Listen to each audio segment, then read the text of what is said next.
Здравейте, казвам се Ячан, във фирмата съм от 2006 година. Избрах да дойда тук след гимназията и още съм тук. Здравейте, името ми е Радослав.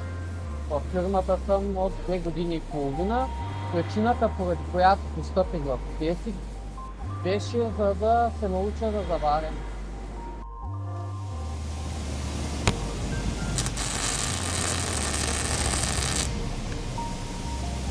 Всеки заварачен шеф е важен за качеството на продукта.